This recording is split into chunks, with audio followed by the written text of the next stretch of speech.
Shalom, bonsoir peuple des dieux, vous qui nous suivez à travers les mondes, nous vous souhaitons le bienvenu dans cette émission de temps de restauration. Cette émission est une production de la mission évangélique internationale El Bethel présentée sur la chaîne de EPV Télévision sur le www.epv.tv ou sur la box Orao Télécom, canal 57. Nous sommes bénis, vous êtes bénis de votre présence et merci à vous qui nous soutenez, qui soutenez cette émission. Nous sommes là, moi, c'est votre servante, la sœur Nadine Efwanga, et sur ces plateaux, il y a avec moi le bishop Zaboussou de l'église de la mission évangélique El Bethel qui est là avec nous pour présenter cette émission de temps de restauration.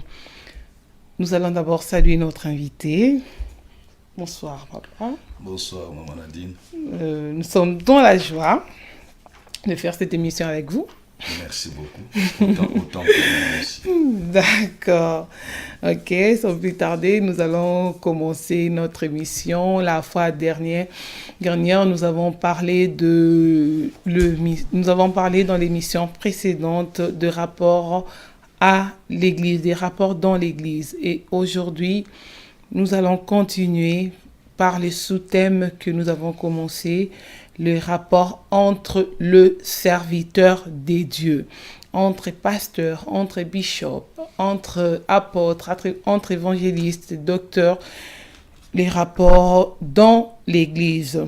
Et cela dit, nous allons commencer et notre bishop, il est là, il va nous répondre, il va nous éclairer là-dessus. Et Bishop, nous allons commencer notre émission et je commence juste par cette question. Le rapport, nous parlons bien des rapports dans l'Église. Et ces rapports-là, c'est entre le pasteur. Parce qu'avant, nous avons commencé avec le rapport entre le pasteur et le membre de l'Église. Et là, nous sommes avec entre le pasteur. Nous avons déjà commencé cette émission et il y a des débats sur l'émission. Ça crée vraiment... tant mieux si ça peut... Ça crée déjà vraiment des polémiques. Mais nous ne sommes pas là. Nous sommes là pour éclairer l'opinion des gens, du peuple des dieux, des gens qui nous suivent. Parce que le but, c'est la restauration de l'Église. Et nous sommes là pour ça. Et nous allons poser les questions qui nous ont été posées aussi. Merci, nous sommes là pour aider le peuple des dieux. D'accord. Et les rapports entre le pasteur, que pouvons-nous dire de ces rapports-là aujourd'hui pour rafraîchir la mémoire des personnes, des gens qui nous suivent? Merci, maman Nadine. Comme vous l'avez déjà souligné, nous sommes aujourd'hui à la deuxième partie du sous-thème sur les rapports entre les ministres du culte, entre les ministres de la parole, entre les pasteurs en un mot. Déjà, j'aimerais quand même donner une précision par rapport à l'émission passée et par rapport à ce que vous venez de dire, qu'il y a eu beaucoup des questions en dehors du plateau de l'émission. Il y a eu beaucoup de préoccupations parce que la fois passée, en commençant ce sous-thème, nous avions plus parlé sur les ministères, tout simplement les ministères individuels auxquels Dieu peut appeler chacun. Et nous avons dit que nous ne percevons pas dans la parole une pensée de Dieu sur la supériorité d'un tel ou tel ministère. Tout simplement que Dieu appelle qui il veut, quand il veut, où il veut et comment il veut. Et c'est à chacun de faire son travail. C'est vrai, nous sommes bâtis sur le fondement des apôtres et des prophètes. Et nous avons dit clairement la fois passée que, herméneutiquement parlant, nous ne pouvons pas prendre ces versets et les dire et l'interpréter comme une supériorité que le Seigneur aurait donnée aux apôtres et aux prophètes, sachant que les apôtres et les prophètes sur lesquels nous sommes bâtis, sur lesquels nous sommes fondés, sont ceux que Dieu a inspirés pour nous écrire les logos, la parole. Donc, j'ai juste voulu lever cet équivoque pour que s'il y a polémique, il n'y ait pas polémique. Parce que si la Bible ne dit rien, ne faisons pas dire à la Bible ce qu'elle ne dit pas. Du reste, s'il faut considérer que les apôtres et les prophètes sont supérieurs, et que dire du pasteur? Il a quelle position? L'évangéliste est à quelle position? Le docteur est à quelle position? Donc on risque, et on va commencer à chercher dans la Bible, on n'en trouvera pas. C'était juste une parenthèse. Par contre, par rapport à votre question précisément, les rapports entre les pasteurs dans l'église, que pouvons-nous déjà dire par là? En fait, parce que c'est un domaine très important. La vie, la façon, les manières, comment fonctionnent les hommes de Dieu dans le cercle précis de l'église est importante pour la vie même de l'église. Parce que la façon dont moi, pasteur, je vis avec un autre pasteur, mes enfants le voient, mes enfants le ressentent, mes enfants le constatent, et d'une manière ou d'une autre, ça aura un impact sur leur foi, dans leur vie chrétienne, voire dans leur ministère et dans leur façon de voir les choses de Dieu. Donc voilà pourquoi nous avons estimé important de parler de ces choses pour que ce soit nous, les hommes de Dieu, nous soyons d'une manière ou d'une autre éclairés par rapport à ces domaines précis de nos rapports réciproques, mais aussi pour que les enfants comprennent, les enfants dans nos églises comprennent un certain nombre de choses qui forcément les aideront par rapport à leur devenir dans le Seigneur. Bishop, avant d'avancer plus vite, nous voulons savoir quelle répartition des tâches faites-vous à l'église aujourd'hui? S'il faut faire une sorte de répartition dans l'église, je dirais nous pouvons peut-être parler de catégorisation ou échelonnement. Il y a certaines églises où vous avez le pasteur, lui seul, avec le staff, les équipiers, les serviteurs locaux. Et les serviteurs locaux, ils commencent de l'ancien. De l'ancien jusqu'au tout dernier, je ne sais pas s'il faut employer le mot tout dernier, mais de l'ancien jusqu'à... Ce n'est pas les plus petits. Mais non, pas les plus petits, voilà. Voilà, merci. Donc, tous ces mondes-là, ce sont des serviteurs locaux, anciens, diacres, protocole, intercesseur, chantre, modérateur, interprète, chargé de l'entretien, partenaire, donateur dans l'église, moniteur de col du dimanche, directeur du département, tout ça. Tous ces gens-là constituent les lots de ce que nous appelons des serviteurs locaux, du personnel local dans l'église. C'est-à-dire leurs compétences, s'ils sont de l'église évangélique et de la mission évangélique El Bethel, leurs compétences... C'est les serviteurs locaux du pasteur ou bien c'est les serviteurs des dieux aussi? Les serviteurs des dieux. Ah, c'est des serviteurs de Dieu, mais qui servent Dieu dans cette assemblée locale. Ah, d'accord. Voilà. Parce qu'à vous croire dire, c'est comme si c'était des serviteurs. Non, ce sont pas. Les pasteurs. Bon, si nous entrons dans ce domaine, ça va encore être autre chose, mais je ne vais pas ouvrir cette brèche-là aujourd'hui. Dieu nous en donnera l'opportunité, mais n'empêche que ces gens-là, ils ont le mandat de Dieu, oui, mais dans leur assemblée locale. Donc, dès qu'ils quittent les sphères de leur assemblée locale, leur mandat s'arrête. L'unique mandat, si je peux poursuivre, c'est celui de continuer à proclamer, à témoigner le nom de Jésus pour que les âmes soient sauvées. Mais sinon, par rapport à ses attributions, son mandat s'arrête dans son église locale. Donc, et du coup, là, vous avez au niveau de ceux qui travaillent dans l'église deux catégories. Il y a les pasteurs responsables directement avec l'équipe locale. Mais dans certaines églises, vous avez 2 pasteurs, 3 pasteurs, et aussi les équipiers. Et là, parmi ces pasteurs-là, il y a forcément celui que nous appelons le visionnaire, c'est-à-dire le messager. Celui à qui Dieu a donné le mandat pour conduire cette communauté-là. Ça peut être la personne qui a bâti l'œuvre, mais ça peut aussi être une personne que Dieu a permis qu'elle soit là pour ce travail-là. Du coup, vous avez 3 catégories. Vous avez le pasteur responsable, vous avez le ou les pasteurs assistants, et vous avez les équipiers qui travaillent localement dans l'église. Dans les autres, ce sont les équipiers.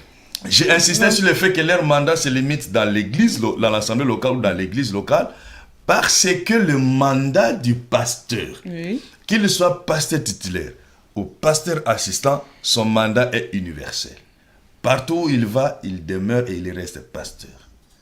On ne peut pas changer ça? Non, ça ne se change pas. Ah bon? Ce sont des ministres universels. Dès qu'on est déjà pasteur, c'est fini. On est pasteur, on est pasteur à vie. On est pasteur à vie, voilà. Même si on n'a plus d'église. Non, c'est pas l'église. Parce qu'on dit que être pasteur, le pasteur c'est un berger quand même. C'est un berger et un berger doit avoir des troupeaux. Maman Nadine, là vous commencez à me mêler encore dans une piste. Mais je vais quand même expliquer brièvement. Ce n'est pas l'église qui fait de tel ou tel pasteur. Okay. On est pasteur selon le mandat de Dieu. Vous comprenez? C'est-à-dire, maintenant, s'il arrive par un certain concours de circonstances que vous vous retrouvez sans église, cela ne ôte pas le fait que vous êtes toujours pasteur. C'est comme dans l'armée, chez les militaires, un major, même s'il n'a plus de troupes à diriger ou à commander, même s'il n'a plus de fonction, mais il reste à ce grade-là, major. Donc, avec Dieu, c'est la même chose. Et vous avez encore épinglé quelque chose de très important. Vous dites, mais le pasteur, il est berger. Donc, la bergerie, c'est en rapport avec les brebis, c'est-à-dire en rapport avec l'église. Je dis oui, mais en même temps, je dis oui avec une nuance. Pourquoi?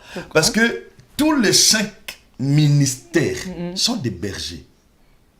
L'apôtre, le prophète, les pasteurs, l'évangéliste, les docteurs, ce sont tous des bergers de par leur fonction. Mais il y a des nuances quand même. Celui-ci est appelé à l'apostolat, oui. Celui-ci est appelé comme prophète, celui-ci est appelé comme pasteur, mais quand il travaille comme le berger. Voilà pourquoi quelque part, Pierre disait, moi ancien comme vous. C'est-à-dire Pierre est apôtre. Non, on peut assumer plusieurs fonctions à la fois, plusieurs ministères. On peut être apôtre, pasteur, on peut faire tout ça à la fois. Non. Bon, je dis aussi non. Oui, dans la mission, non, pas dans l'appellation, mais dans la mission. Non avec, oui, par rapport au ministère, oui, mais par rapport maintenant au déploiement des grâces. Voilà. Par rapport au déploiement des grâces, on peut se retrouver fonctionnant comme un pasteur, on peut se retrouver fonctionnant comme un apôtre, comme un prophète, selon que Dieu vous fait la grâce par rapport au moment, par rapport à la circonstance. Mais ce que je veux dire, c'est que tous ces 5 ministres énumérés dans l'épître aux Éphésiens, ce sont tous des bergers. Donc, peu importe ce qu'on soit appelé génériquement pasteur ou pas, mais on est berger parce qu'on a une fonctionnalité sur les brebis. Si c'était tous des bergers, on n'allait pas avoir des noms distincts. Non, la distinction des noms, c'est par rapport à la spécificité de l'appel. Mais quand on travaille comme berger. Vous comprenez? Le Seigneur lui-même, ne dit-elle pas de lui la parole qu'il est l'apôtre de notre foi? N'est-ce pas? Mais quelque part, la Bible nous dit encore qu'il est le bon berger. Vous comprenez? C'est-à-dire, par rapport à la spécificité de l'appel, de la vocation, on est soit apôtre, soit prophète, soit évangéliste et les autres ministères, mais par rapport à ce que nous sommes en train de faire, nous sommes en train tous de faire le travail de la bergerie. Et la fois passée, je vous ai dit, Maman Nadine, que ces 5 ministères travaillent tous pour le perfectionnement des saints. Voilà. Oui, c'est ça, mais bon. Mais après, il y a quand même des différences. On sait que les docteurs, lui, il sait manipuler la parole, il sait vraiment l'expliquer. On sait que l'évangéliste, lui, il présente Christ. Il présente Christ et on sait que il y a encore qui? Le pasteur, lui, il est là pour garder la foi, les troupeaux, la foi des gens qui ne s'égarent plus, qui restent vraiment en communion avec le Saint-Esprit. Et on sait que... Et l'apôtre? L'apôtre, c'est pour bâtir les églises. L'apôtre, lui, il est là pour voir ce qui ne va pas, pour corriger. Pour corriger. Et le prophète, lui, il est là pour... il explique aussi la parole, mais à un certain moment, le Seigneur a dit. Non, c'est pas le ministère seulement de prophétie, mais il est prophète, il explique des situations de révélation qui ont été données, par exemple, dans la Bible. Je suis d'accord. C'est ça. Je suis d'accord avec vous, parce que c'est comme ça que nous, ou l'Église, accomplit les choses. Mais je me réserverai, parce que si un membre de l'Église, une brebis, un membre dans l'Église, n'importe laquelle, me demandait aujourd'hui de fournir un soubassement biblique à cette théorie-là, je n'en aurais pas. Et c'est ce que j'avais dit la fois passée. Oui, la fois passée, vous avez dit que tout le monde est pareil. Alors que ça... Alors je vous raconte seulement ce que j'ai entendu. D'accord, mais j'ai dit, je n'ai pas un verset qui soutiendrait que le travail du docteur, c'est ceci, le travail du pasteur, c'est ceci. Je n'ai pas un verset comme ça. Parce que le prophète nous dira que vous êtes en train de nier sa supériorité, parce que nous savons tous que c'est l'apôtre, hein? L'apôtre, c'est l'apôtre. Souvent on dit que c'est l'apôtre. Nous savons que c'est lui qui est le plus grand, parce que si on se limite au niveau des pasteurs, donc on est encore bébé, et il faut monter au niveau des...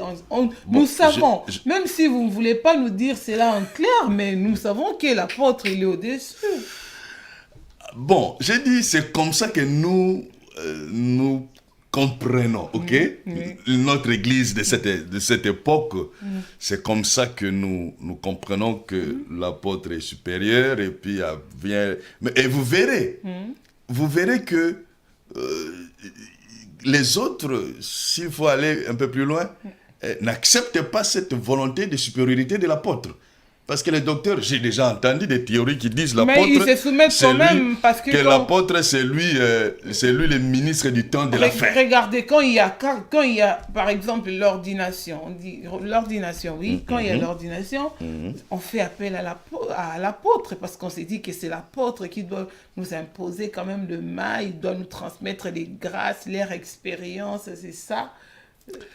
Mais, Maman Nadine... Je continue à dire que je n'ai pas un soubassement biblique.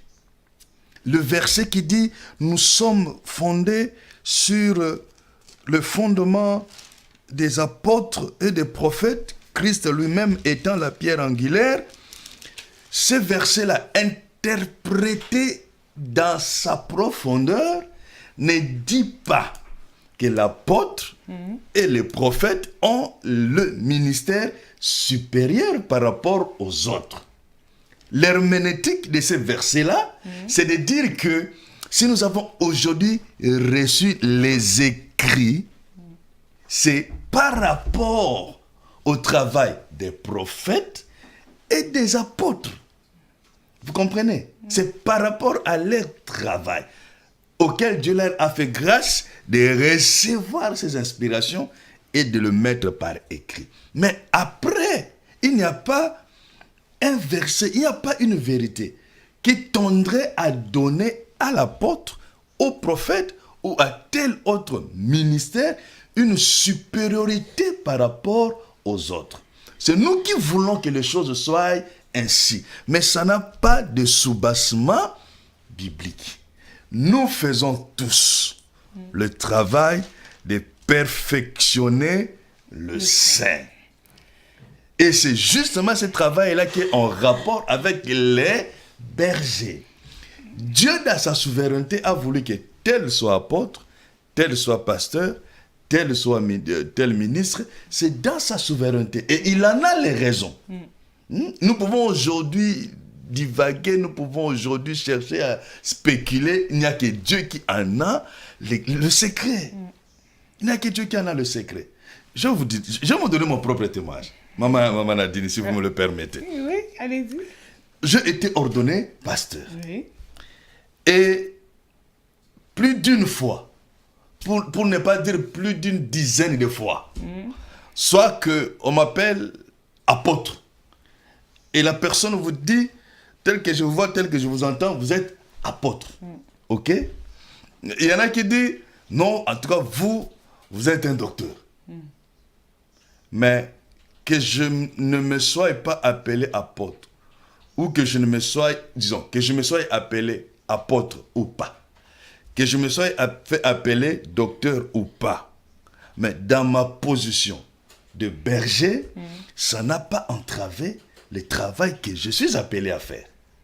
C'est-à-dire, si aujourd'hui, ok, vous m'appelez apôtre, je ne vois pas ce que ça va impacter par rapport à mon ministère, par rapport à ma vocation. Maman Nadine, nous devons avoir, nous les ministres de Dieu, le courage de faire profil bas. Parce que si c'était vraiment par rapport à ce que les gens pensent, je vous l'ai dit, nous autres, on se serait appelé apôtre, docteur depuis longtemps. Donc, mais ce n'est pas l'objectif du ministère. À ce que Dieu vous a appelé, accrochez-vous à ça, travaillez à cela pour rendre votre compte au moment opportun. Que vous soyez pasteur, évangéliste, je ne sais quoi, l'important c'est de bien faire le travail auquel Dieu vous a appelé par rapport aux brebis. Donc, voilà.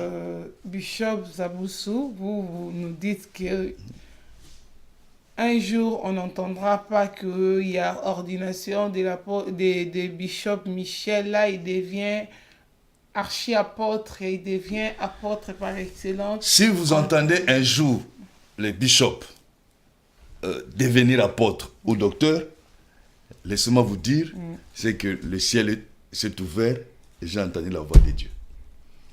Mais pas selon ce que nous disons qu'il faut parce que non. On ne fonctionne pas dans les choses de Dieu parce que. Vous comprenez? On fonctionne parce qu'on est. De toute façon, la Bible dit que celui qui veut être grand soit le serviteur de Dieu. Voilà. Déjà, le pasteur, vous vous appelez déjà serviteur, vous dites que vous êtes des serviteurs, mais vous ne servez pas, vous voulez qu'on vous sert à l'église. Ça, c'est clair, c'est normal, on le voit partout. Vous êtes serviteur parce que c'est la mission, c'est vous qui devez servir vos membres. Vous les servez seulement en enseignant la parole. Et il fallait les servir encore comment? Si je peux me permettre. Mais il y a beaucoup de choses. Hein. Comme quoi, maman? Il y a beaucoup de choses qu'il faut faire. Non, faites comme si moi je suis le passé, vous êtes le Mondimi. Maintenant, explique-moi ce que vous, le Mondimi, vous pensez. En quoi fallait que moi, pasteur, je sers encore le brebis? Vous pouvez donner à manger à vos membres. Aux membres, oui. Aux membres, oui. Oui. Vous pouvez donner à manger, vous pouvez leur servir à boire, vous pouvez... Mais normalement, ce qu'on voit, c'est les contraires. C'est toujours les gens qu'on considère inférieurs qui servent le pasteur. Bon, maman Nadine, dans la Bible, d'accord? Dans la Bible, il est arrivé une fois où le Seigneur Jésus a lavé les pieds de ses disciples. D'accord? Une fois. Et ce n'est pas un sujet doctrinal. C'était un geste d'enseignement. Il est arrivé une fois, où le Seigneur a servi à manger à ses apôtres. Et c'était le soir de l'institution de la Sainte Seine. Et qui puis est, ce n'est pas lui qui a préparé la table. Ce sont ses apôtres qui ont préparé la table. Lui, il est venu, il a fait le service. Il ne faut pas voir cette dénomination des serviteurs dans le sens de servir à manger, servir à boire. Non, il faut voir cela dans le sens que le pasteur, il est serviteur de Dieu. Mais il est serviteur de Dieu pour son peuple. Et son service à lui consiste à l'entretien des âmes. C'est ce que la parole appelle le perfectionnement des saints. Il est appelé à l'entretien des âmes. Si au-delà, il a la force il a les moyens, il a la capacité, il a l'énergie pour faire autre chose à côté, qui du reste ne serait pas de péché, ce n'est pas un problème. Mais s'il ne le fait pas non plus, il ne commet pas un péché. Mais il ne faut pas non plus oublier. En même temps, le pasteur est serviteur, mais en même temps, il est papa. Donc, vu sous cet angle-là, c'est aux enfants de les servir à manger et à boire. Ah, donc papa, il ne sert pas. Bon, je dis s'il a l'énergie. J'ai dit s'il a l'énergie pour le faire. Oui. S'il a l'opportunité pour le faire, il le fait. Mais s'il ne le fait pas non plus, il ne pêche pas. Il ne pêche pas. Si je donne un exemple, nous sommes peut-être quelque part dans une cérémoniale ou je ne sais quoi, mais le pasteur est assis et que c'est vers lui qu'on vient donner à manger et à boire, et qu'il ne fait pas le contraire, il n'est pas en train de pécher. Mais s'il se lève aussi pour aller porter le plateau pour servir, il ne pêche pas non plus. D'accord, Bishop, nous allons avancer. On a trop traîné là-dessus. Voilà. On va avancer. Je rappelle aux gens qui nous suivent en ces moments que vous pouvez intervenir en direct parce que notre émission passe en direct. Vous pouvez nous appeler au 01 83 48 85 98. Je rappelle 01 83 48 85 98. Appelez-nous, intervenez à cette émission et nous continuons sur ces plateaux. Et Bishop, maintenant, dites-nous comment doit être le rapport entre serviteurs de Dieu. Ah oui, merci. Ça, c'est la question principale. À mon humble avis, sans pour autant vouloir donner une leçon de morale à mes aînés, à mes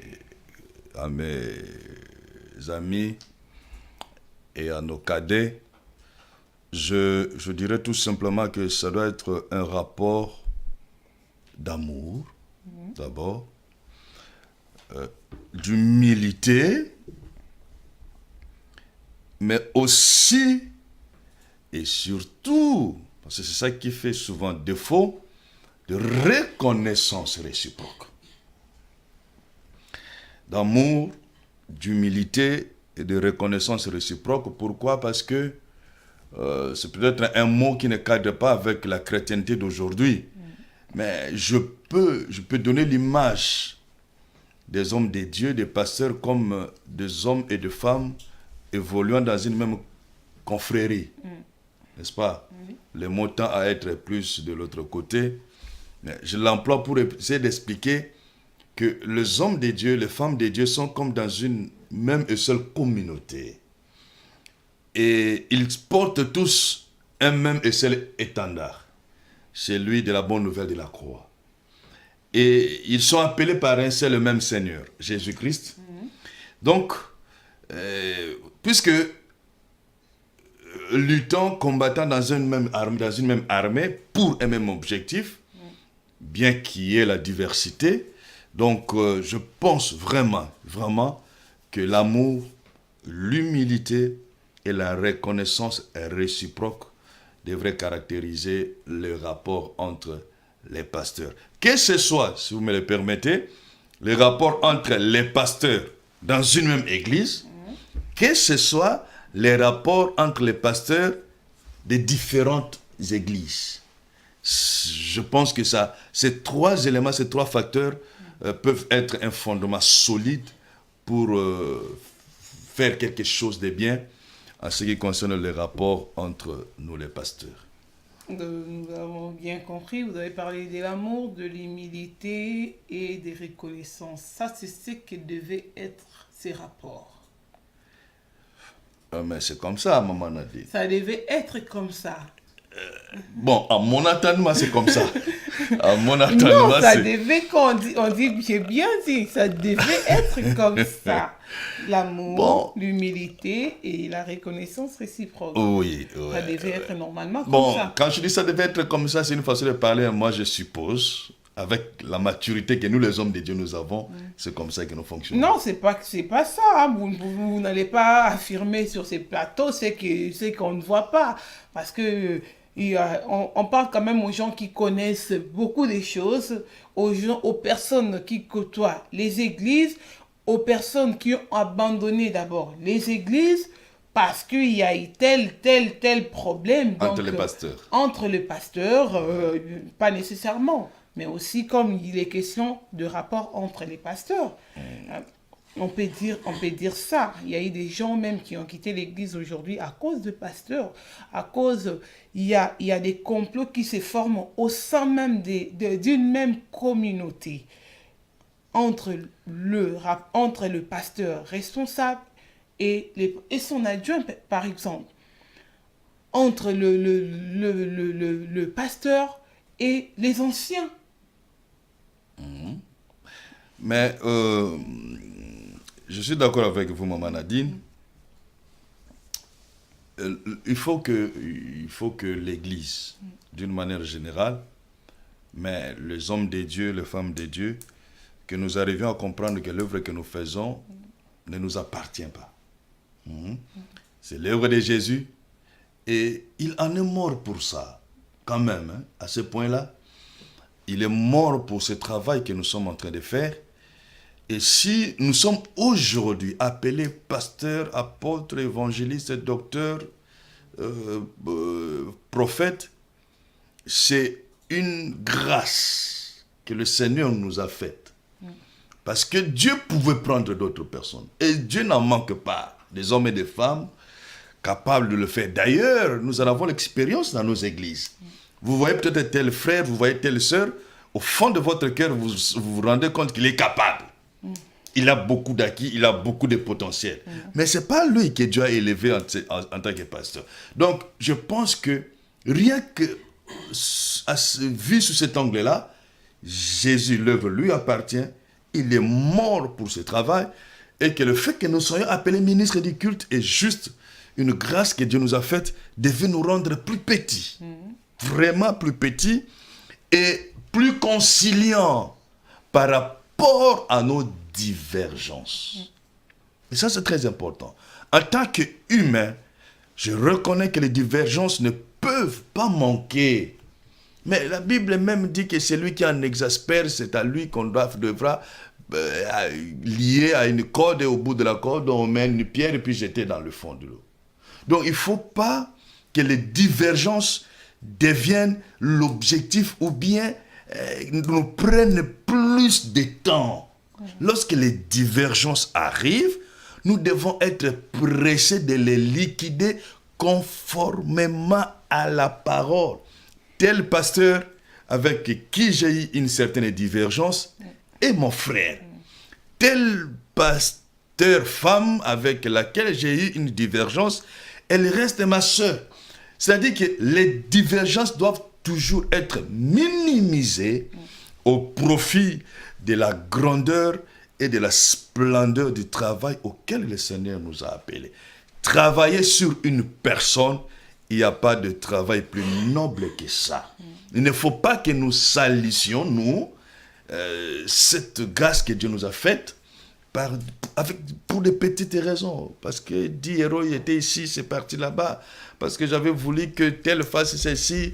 Parce que le dimanche, il fallait que moi je prêche, je n'ai pas prêché.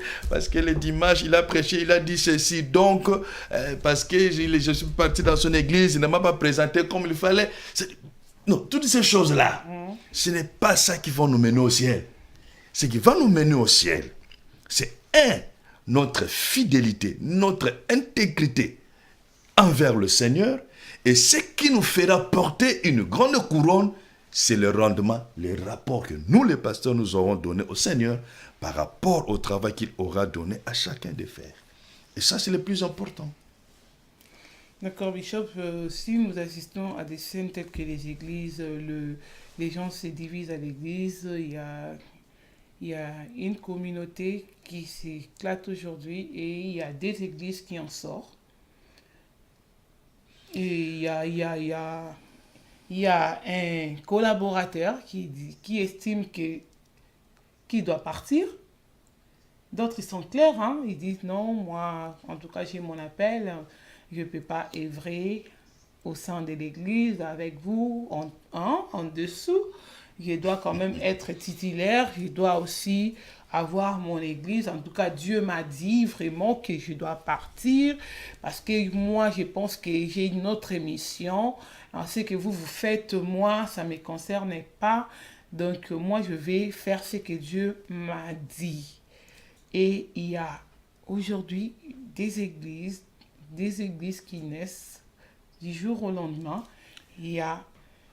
Et je ne sais pas qu'est-ce qu'on peut dire de ces rapports-là. Comment ça se passe? Comment se fait-il? On est à l'église, on travaille en collaboration. Vous avez dit, c'est pour le perfectionnement de saints. On travaille pour le perfectionnement des saints. Vous trouvez à l'église, il y a des gens qui viennent, entre guillemets, ils ont reçu Jésus, mais ils ne sont pas convertis. Ils viennent, il n'y a pas vraiment un travail de fond qui a été fait à l'église. Il n'y a pas eu de suivi. Parce que, comme la dernière fois, je vous ai posé la question de savoir est-ce que plusieurs pasteurs peuvent travailler au sein d'une même communauté. Vous avez dit non à la question. Vous avez dit non. Il faut qu'il y ait un titulaire. Et les autres vont suivre les consignes de celui qui dirige. Et aujourd'hui, tout le monde veut faire ce qu'il veut. Et comment oui. Comme il entend. Je comprends bien, Maman Nadine. La fois passée, votre question était de savoir est-ce que 2 ou 3 pasteurs ou plusieurs pasteurs peuvent être dans une église au même pied d'égalité. J'avais dit non, ça n'existe pas. Oui. C'est-à-dire que dans une église, il y a un seul leader. C'est-à-dire, c'est que moi j'appelle l'apôtre de la mission. C'est lui à qui Dieu a donné le message de la vision de cette église-là. Il n'y en a pas 2, il n'y a qu'un seul. Et même si Moïse bégaye et que c'est Aaron qui parle mieux, il sait manier la langue, mais il n'en demeure pas moins que ce n'est pas lui que Dieu a rencontré. C'est Moïse que Dieu a rencontré et c'est à Moïse que Dieu a dit « Je suis descendu délivrer mon peuple, va !»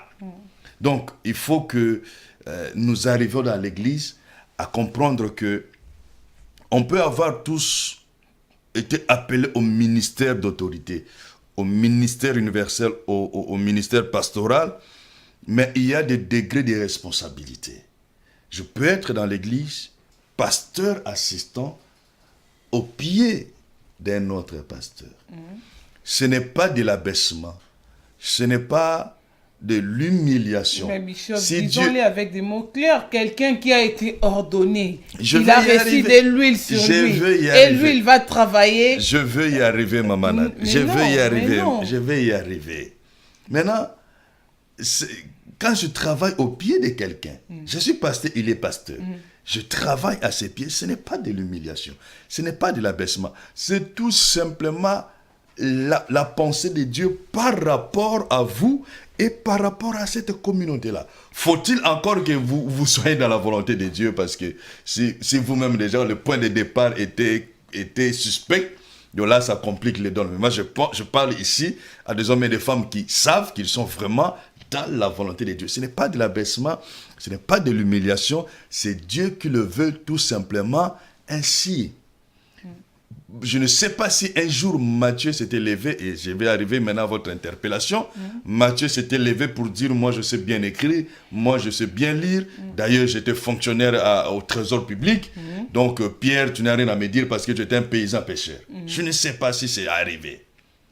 Et Aaron, le grand frère, vous comprenez, hein? Oui. Aaron, grand frère. Oui. De Moïse. Mais Dieu appelle le cadet. Et Dieu s'arrange pour donner au petit frère son grand frère pour le servir. Et il dit, tu es pour Aaron comme un Dieu. Mais Aaron est resté grand frère, Moïse est resté petit frère. Et en marchant même un peu plus loin, c'est le petit frère qui ordonne les grands frères. C'est le jour où Dieu a institué la sacrificature, Le travail était confié à Moïse pour faire ce travail-là. Mais il a continué à exercer son ministère sous le pied de Moïse. Jusqu'au jour où il a commis la rébellion. Et pour lui, c'est comme s'il était il était à ce moment-là condamné. Donc, ça n'a pas changé ni l'âge, ni la position, ni je ne sais quoi, non. Moïse a continué dans sa position. Aaron a continué dans sa position. On peut être pasteur ordonné et travailler au pied d'un autre pasteur. Je vais vous donner une histoire, maman a dit. Et en ce qui me concerne, parce que moi, je n'ai pas l'habitude d'aller loin. Je vais être là où c'est vérifiable facilement. Mais oui, on va vérifier. Chez tout le monde. J'ai été ordonné, on vient de fêter les 15 années de mon ordination, au mois d'avril, de février. Et il faut les fêter aussi. Non, je l'ai déjà fêté au mois de février. J'ai dit, il faut les fêter. Ah, il faut les continuer, hein? Ouais, on va voir. Maintenant, depuis que j'ai été ordonné, j'ai servi comme pasteur assistant. Jusqu'en février 2006. Vous comprenez? Mais ça ne m'a jamais posé un problème. Non, jamais. Partout où je suis passé, je suis parti d'une communauté à une autre, non pas parce que je ne voulais plus de cette communauté, mais c'était soit pour cause de voyage, ou soit parce que Dieu dit. Vous comprenez? J'étais dans une communauté, dans une église en Hollande avec des Blancs, et Dieu me dit, il est temps pour toi que tu partes. Mais j'étais tellement malheureux, rien que par cette information de la part de Dieu, parce que je me dis, mais Seigneur, là, je travaille. Là, je fonctionne. Et c'était une communauté de blancs et de noirs. Et c'est moi qui était carrément le relais entre la communauté noire et la communauté blanche. J'ai dit, mais Seigneur, tous ces gens, où est-ce qu'ils vont aller? Et à ces pasteurs titulaires-là, qu'est-ce que je vais leur dire? C'était un papa, un blanc hollandais. Et silence, dans mon inquiétude, silence total. 2 semaines après, c'est le pasteur, le papa qui m'appelle, c'était mon homonyme, il s'appelait Mike. C'est le pasteur qui m'appelle à la fin du culte, il me dit, Pasteur Michel, Dieu me dit de te libérer. Et ça, Dieu m'avait dit ça 2 semaines avant. J'étais ordonné. J'ai quitté cette église. J'ai pris le temps de prier. Dieu m'envoie dans une autre église à Rotterdam. J'arrive dans cette église. Et pire, le pire c'est entre guillemets. J'arrive dans cette église. Le pasteur responsable, c'est un évangéliste. Vous comprenez? C'est un évangéliste. Or, dans le milieu chrétien, on tend à dire que l'évangéliste, c'est le moindre de tous les ministres. Mais c'était un évangéliste. Non, ce n'est pas les pasteurs? Non, dans le milieu de nous, les Congolais, c'est l'évangéliste qui est le plus bas. Enfin, selon certaines personnes. C'est un évangéliste. Non seulement c'est un évangéliste, mais il n'était pas encore ordonné. Mais puisque Dieu a conduit mes pas, non pas que je me suis levé pour dire, Seigneur, tu conduis mes pas là où je vais atterrir. Non, non, non. Il m'a parlé. Il a convaincu l'homme de Dieu. Il m'a convaincu. Et je suis parti servir Dieu. J'ai servi Dieu des années et des années dans cette communauté. Quand je suis parti, je suis sorti, Dieu m'a dit, maintenant le temps est arrivé. J'ai eu la même fraîcheur de cœur comme à la fois précédente. Seigneur, comment ça va se passer? Et le jour où, après une retraite, vous imaginez, pour comprendre, voir combien pour moi c'était grave. J'ai pris ma femme, nous sommes entrés en retraite de 3 jours. Juste pour nous préparer à aller informer notre pasteur responsable. Et quand je suis parti lui parler, c'était dans sa chambre, lui et moi. Ma femme et sa femme restaient au salon. Il me dit, Bishop, je savais que ton temps était venu. Il a organisé mon départ. Il a exhorté l'église. Parce que ce n'était pas aussi facile pour l'église. Et il m'a aidé à partir. Des années et des années. C'est d'ailleurs moi qui ai organisé son ordination là, pendant que j'étais son pasteur assistant. Lui, évangéliste non ordonné, moi, pasteur ordonné. Mais c'est moi qui ai organisé son ordination. Non. Ces choses-là, ce n'est pas ça qui font le ministère. Et ces choses-là, ce n'est pas ça qui font la grandeur. Ce qui fait la grandeur, c'est être là où Dieu veut que tu sois, en train de faire ce que Dieu veut que tu fasses. Même avec 2 personnes. Mais si tu es au meilleur endroit, si tu es dans la pensée de Dieu, tu es un grand. Ce n'est pas par rapport à l'effectif. Ce n'est pas par rapport à la qualité du bâtiment. Non. C'est par rapport au comment Dieu te voit. Et c'est ce qui devait réjouir le cœur du pasteur. Pas dire je suis ordonné, donc je dois. Non, la fois passée, j'ai dit tout pasteur n'est pas appelé à conduire une église. Non. Il y a des hommes et des femmes de Dieu qui sont appelés à la hauteur d'Aaron. Et leur travail, c'est d'aider Moïse pour que l'ensemble d'Israël arrive à bon port. Et si chacun le fait bien, l'église aura du succès. Comme c'est que je vécu par les témoignages que je te donne à Rotterdam avant que je ne vienne ici. Un succès parce que moi et l'homme de Dieu, ce n'est pas qu'il soit parfait. Et ce n'est pas qu'il trouve en moi une perfection. Mais nous nous comprenions tellement que, je ne sais pas, il ne nous est jamais arrivé de nous poser la question, c'est parce que, ou si, non. Et dans l'entretemps, laissez-moi vous dire, Maman Nadine, il y a des pasteurs dans cette ville-là qui venaient me dire, mais Bishop, toi tu prêches comme ça, toi tu as aussi l'onction, et puis tu vois, tu es ordonné, comment tu peux servir au bien des non-ordonnés. Mais c'est toujours ça. Des hommes de Dieu. Il y en a quelqu'un qui vient me dire, non, tu sais, puisque tu es encore célibataire, et quand tu vas te marier, je pense que ce sera l'indicateur pour toi, pour que tu ailles bâtir. C'est vrai, si j'avais bâti à Rotterdam, j'aurais aussi des brebis. Mais est-ce que ça aurait été la volonté de Dieu? Non. C'est parce qu'on ne fonctionne pas comme ça. Il faut fonctionner selon la pensée de Dieu. Écoutez, Dieu donne la vision de l'église, corps du Christ, à Pierre. Il dit, sur cette roc, je bâtirai mon église. C'est-à-dire, sur ta compréhension de mon être, je bâtirai mon église. Mais, lorsque vint l'avènement de la première église, ou de la première assemblée locale, vous savez qui est le pasteur là-bas? Ce n'est même pas l'apôtre Jacques, c'est l'ancien Jacques, pasteur, qui est pasteur responsable de l'église à Jérusalem.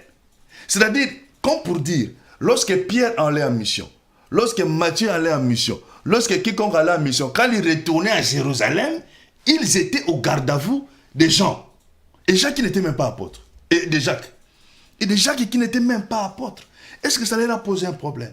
Mais au moins Jacques reconnaissait. En Pierre, Jacques reconnaissait qu'ils avaient des petits soucis aussi. Qu'ils aient des petits soucis ou pas. Mais cela n'a pas entravé le travail parce que nous en voyons le résultat. Nous comprenons bien que Jacques reconnaissait en Pierre et aux autres l'apostolat pour avoir vécu avec le Seigneur. Mais à ce qui concerne le quotidien de l'église à Jérusalem, c'était Jacques. Donc, si chacun comprend les choses comme ça, on n'aura pas de problème. Et si quelqu'un dit « Dieu m'a dit », nous disons gloire à Dieu, parce que si Dieu a dit à quelqu'un quelque chose, ce n'est pas à nous d'interférer. Parce que le mandat de Dieu reste au-dessus. Mais il ne faut pas mentir au nom de Dieu. C'est-à-dire dire que Dieu m'a dit, tout simplement pour conforter votre décision, pour conforter votre choix. Non. Dites les choses telles qu'elles sont. Je ne veux plus, je vais y aller. Mais ne dites pas non, Dieu m'a dit. Et quand vous allez, puisque vous n'êtes pas dans la volonté de Dieu, même si vous avez menti que Dieu vous a dit, ou même si vous partez en rébellion. Maintenant, la grande question que je me pose, puisque vous êtes parti avec un mauvais soubassement, est-ce que Dieu est vraiment dans ce que vous serez en train de faire? C'est ça la grande question. C'est la grande question que nous nous posons toujours sur ces plateaux de EPV Télévision. C'est la grande question que vous vous posez et nous sommes là, nous voulons savoir plus. Est-ce que Dieu est avec ceux qui partent dans la rébellion? Parce que les gens, aujourd'hui, nous voyons, tout est organisé. Ils organisent tout. Après, quand ils vont partir, ils font leur manœuvre pour ramener des gens, quelques membres avec eux. Mais ça, c'est leur problème. Après, c'est Dieu qui sait là où il est et là où il n'est pas. Le problème, c'est que Maman Nadine, si quelqu'un part par la rébellion, et si quelqu'un ment au nom de Dieu que Dieu m'a dit, je me souviens du parcours des enfants d'Israël, c'est que tous les rebelles sont restés dans le désert. D'accord? Tous les rebelles sont restés dans le désert. Aucun rebelle n'a franchi la frontière pour traverser le Jourdain. Ils sont tous restés dans le désert, morts. Je me souviens encore de Jonas, lorsque Dieu l'a envoyé, mais qui n'a pas voulu aller. Dieu l'a pris 3 jours dans le ventre du poisson. Pour finalement le faire obéir et le ramener à destination. Donc, ça nous laisse comprendre que lorsque on est rebelle, même si on ne veut pas s'appeler rebelle, ou on veut se cacher derrière parce qu'il avait dit, mais il n'en reste pas moins que si vous partez en dehors de la volonté de Dieu, vous êtes un rebelle. Même si vous n'avez pas provoqué un sisme, mais cela ne demeure pas avec vous êtes un rebelle. Donc nous comprenons avec la parole que c'est difficile à Dieu d'être artisan et partisan de ce que vous allez faire. Et ça pose un problème même pour l'éternité finale avec le Seigneur. Mais Bishop, Dieu peut dire aussi que Dieu peut vous dire, mais ça dépend maintenant de la manière dont vous allez quitter votre assemblée de base ou de départ. Dieu peut aussi parler. Il dit non, oui, Bishop, comme vous, Bishop, il est temps, vous allez quitter. Vous allez faire du travail. Mais quand il vous appelle, vous ne voyez pas qu'il organise même avec vos titulaires que vous ayez encore de bons rapports avec les gens avec qui vous travaillez avant. Jusqu'aujourd'hui même. Donc, que vous ayez de bons rapports. Parce que moi, je vois aujourd'hui, qu'est-ce qui arrive aujourd'hui? Les gens qui, soi-disant, qui détiennent la clé de la vérité du royaume, qui quittent une assemblée, qui quittent l'église pour aller bâtir une église, mais dans les soubassements et les mensonges. Ils créent tant de choses, tant d'histoires autour pour seulement créer quelque chose. Vous voulez partir, oui c'est bien, mais entretenez des bons rapports avec les gens qui vous ont reçu, les gens qui vous ont gardé auprès d'eux pendant longtemps. Mais le problème, c'est que s'il n'y a pas l'amour, s'il n'y a pas l'humilité, et s'il n'y a pas la reconnaissance réciproque, ces choses risquent facilement d'arriver. Ces choses risquent facilement d'arriver. Comme quand on me disait à Rotterdam, tu peux aussi bâtir, tu peux parce que. Mais la force était quoi? L'amour que l'homme de Dieu et moi, on entretenait. La considération qu'il me donnait, même en tant qu'étudiant, mais la considération que je lui retournais, mais aussi le fait de savoir que évangéliste ou pas, ordonné ou pas, mais c'est lui que Dieu a donné le mandat de ce travail. Donc, ces éléments-là, lorsque vous le perdez, au nom de tel, nous attendons. Oh non, parce que, en un moment donné, ça ne marchait plus. Non, en un moment donné, il commençait à. Non, en un moment... Toutes ces raisons-là. Ça ne marchait pas, pourquoi? Est-ce que ça nous justifie? Parce que le problème est que peut-être que vous avez voulu avoir un pasteur titulaire parfait. Mais ça n'existe pas. Moïse bégayait, mais il était aussi impatient, colérique, impulsif de caractère. Donc, le Moïse, ça existera toujours. Mais quand bien même le Moïse, ça existera, mais ça ne donnera pas raison au Aaron de se rebeller contre ce Moïse-là. Donc, c'est les gens avec lesquels j'ai travaillé, je ne suis pas en train de dire qu'ils étaient tous parfaits. Mais en eux, il y avait des qualités.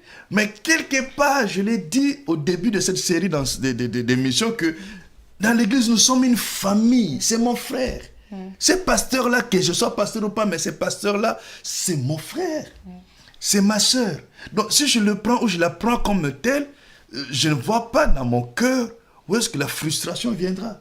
Et même si la frustration arrive, dans la Bible, il y a 1000 remèdes pour se guérir de cette frustration-là. Vous savez que quelqu'un qui trompe les gens, il n'aime pas qu'on les trompe. Hein? Et ce sont des gens, quand ils quittent l'église, soi-disant parce que le pasteur était ça, mais quand ils vont bâtir les soi-disant églises qu'ils vont bâtir, ils deviennent trop rigoureux avec les gens qu'ils gardent, avec les gens avec qui ils travaillent. Ce sont des gens qui sont vraiment, qui vivent, ils savent déjà ce qu'ils ont fait, d'où ils sont venus, d'où ils sont en garde. Mais là, vous risquez de faire l'œuvre de Dieu avec des stratégies plutôt que par l'inspiration du Saint-Esprit. Pour dire que l'Esprit de Dieu n'est pas là. Oui, parce que quand on fait l'œuvre de Dieu avec des stratégies, là, ça devient Quand compliqué. Dieu est l'artisan de son travail. On organise des temps de fausseté pour faire l'œuvre de Dieu. Moi, vous savez, je crains beaucoup Maman a dit, les âmes des gens qui perdent. Beaucoup connaissent cette histoire. Aux États-Unis, il y a eu notre frère que nous aimons bien, T.D. Jakes, avec sa fille Juanita. Ok? À un moment donné, Juanita a dit, bon, je pense que ça me suffit.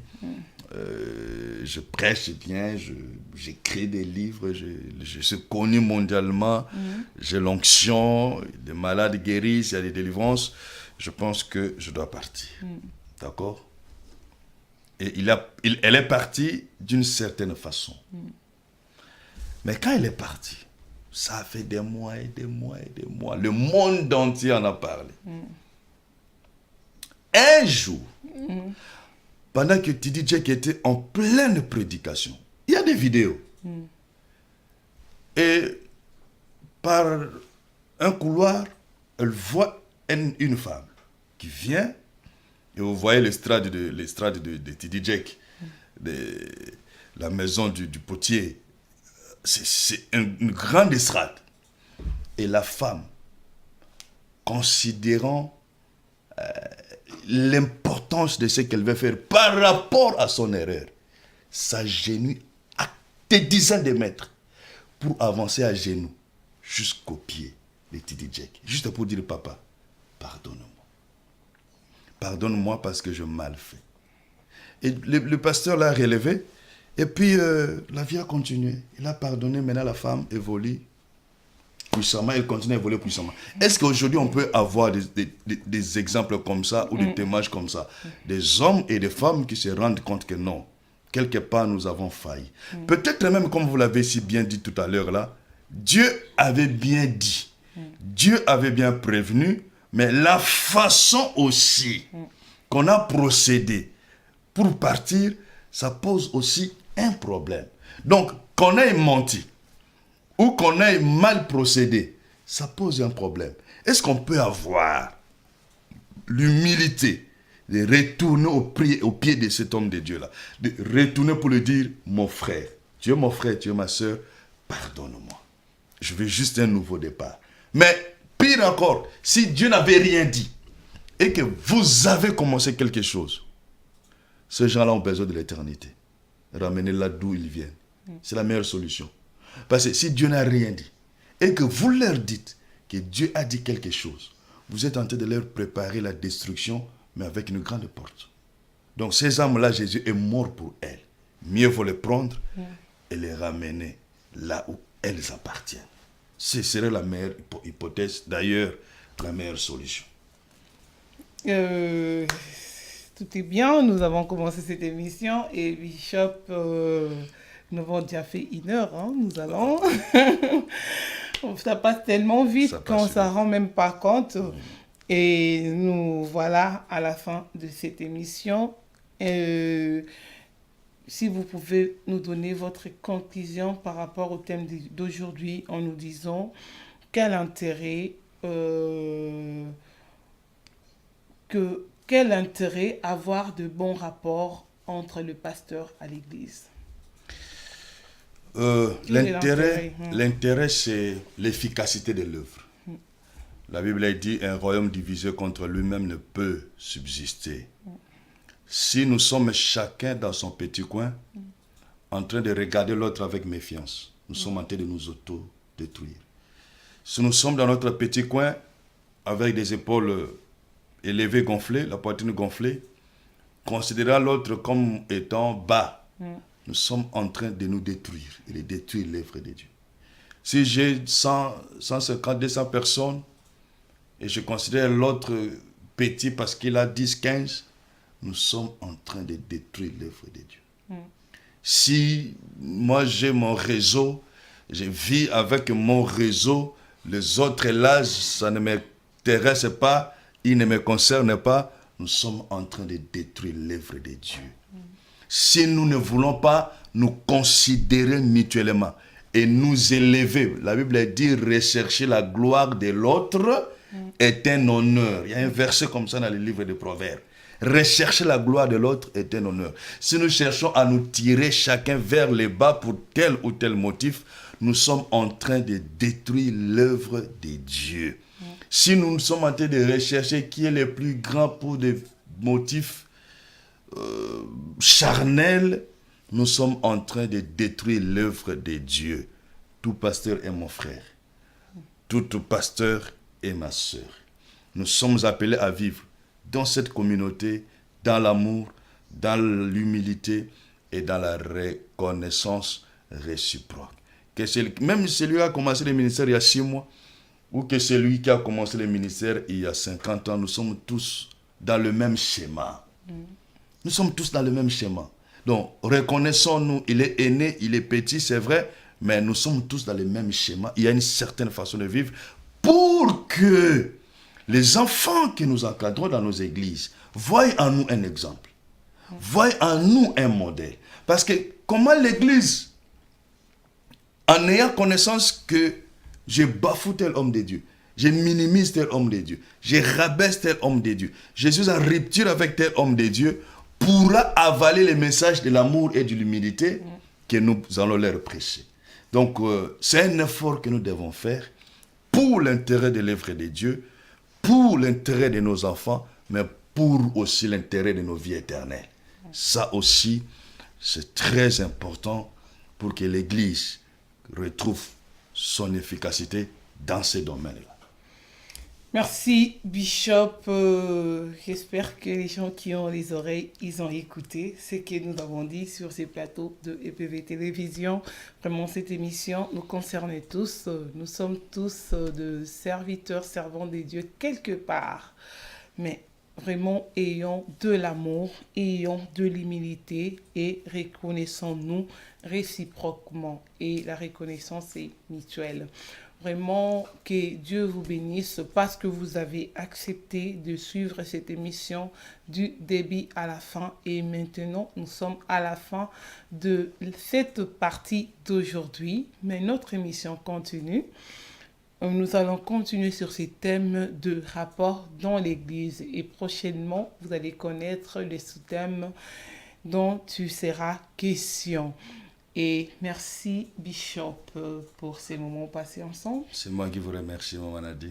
Que Dieu vous bénisse et nous allons nous retrouver lundi prochain. Par la grâce de Dieu, si Dieu le veut. Merci beaucoup. Pour notre émission des temps de restauration, je vous dis que cette émission est une production de la mission évangélique internationale LBTEL qui se trouve à Sarcelles, à Paris, Île-de-France, en France. Île-de-France, hein? Île-de-France. Île-de-France, d'accord. Nous sommes là et c'est produit aussi par EPV Télévision. Et merci, vous qui nous avez suivis dans les 4 coins du monde, quel que soit l'endroit où vous nous avez suivis, vraiment que les Seigneurs vous bénissent et nous nous retrouvons prochainement pour ne pas abuser de votre temps et rester branchés, rester connectés sur www.epv Télévision ou sur votre canal 57 de la box Orao Télécom et nous nous retrouvons prochainement dans notre émission Temps de restauration. Portez-vous bien, à la prochaine.